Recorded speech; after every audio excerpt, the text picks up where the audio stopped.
Hi, ladies and gentlemen. Moreno Ravenberg here again. I'm going to do another book review here.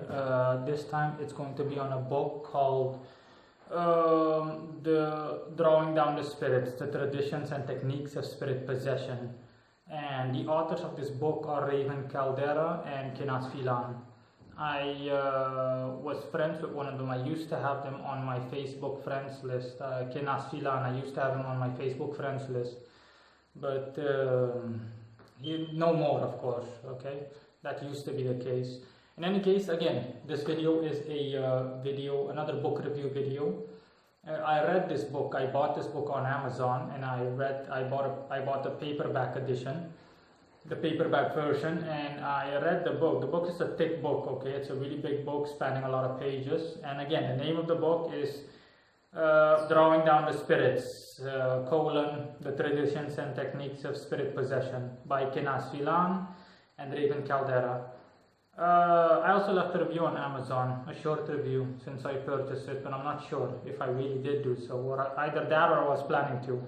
Doesn't matter. So here goes. I read this book like a year ago, half a year ago.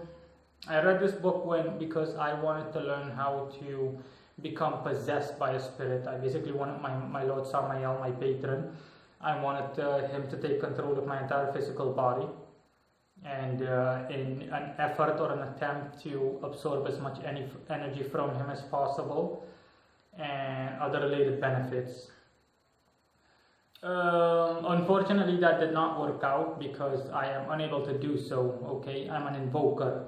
I'm mentally geared in such a way, okay, or my mentality is of such a nature that I am not able to allow myself to become possessed or become ridden, or to be ridden, sorry, I mean. That's also a phrase that's used for when a spirit takes possession of someone. And I'm an invoker, okay, energy passes through me, but it doesn't stay in me, or it doesn't stay in me in a full-on way, the same way that it does in possession. This is just so that you guys know what the difference is, okay? That is it. That's a clear-cut difference between possession and invocations itself.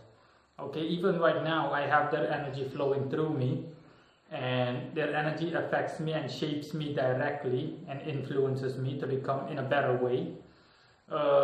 Sometimes it can also be in a negative way, but that's just a given. You can't have the good without the bad. But I'm just saying this so that you guys know what the difference is, to clarify exactly.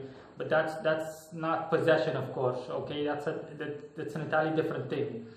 Being possessed, so I just explained what invocations are and so on, and what invoking entails.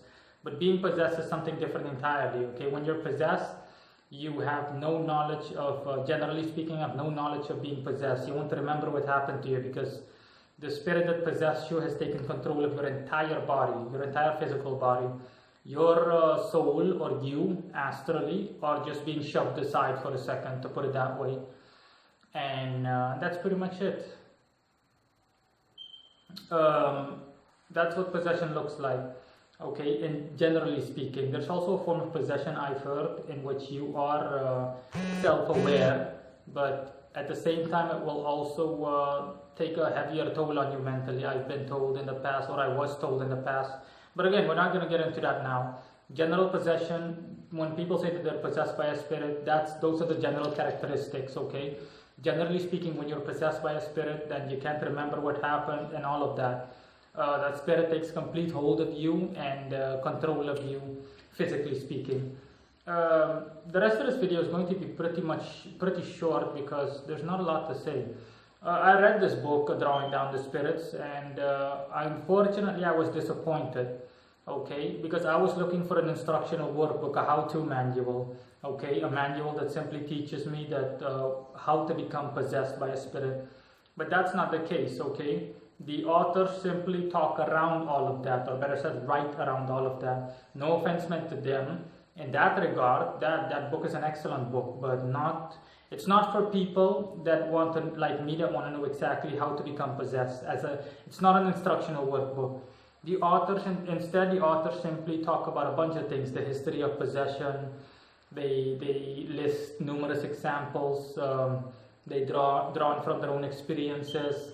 They look at possessions within different religious or global cultures. We're talking about African cultures, I think Asian cultures, Eastern cultures, you name it.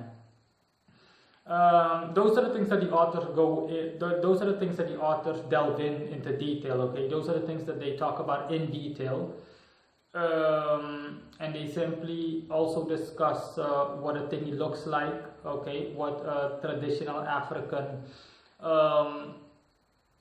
possession looks like, and they also give basic instructions. Okay, but not they don't in that book they don't teach you how to become possessed by a spirit exactly. They just talk about the instructions that they do give are for people that already know how to become possessed by a spirit. Just general tips, you know, for safekeeping purposes and to keep the community, those present during the summoning, those present during the possession itself, to remain safe, and how to treat the one that is being possessed, or the one that has been possessed forwards and afterwards. That's all.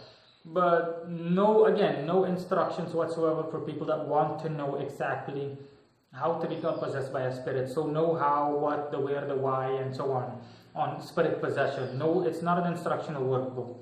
It's simply for people, like I just said, for people that are interested in possession as a concept, okay? To know what its history is, its background, and people that give examples and all of that. The authors do that incredibly well in this book, but that is all. It's not an instructional workbook. So if for people that do want an instructional workbook on possession, spirit possession, don't buy this book. If you want to know everything else about spirit possession, then yeah, you can buy this book. It's a great book. Okay, from that front, I give it, let's just say 3.5 out of 5 stars, or a 7.5 out of 10. But it is not a manual, so I can't even give a review on that, because it's not a manual on how to become possessed. That is all. Bye.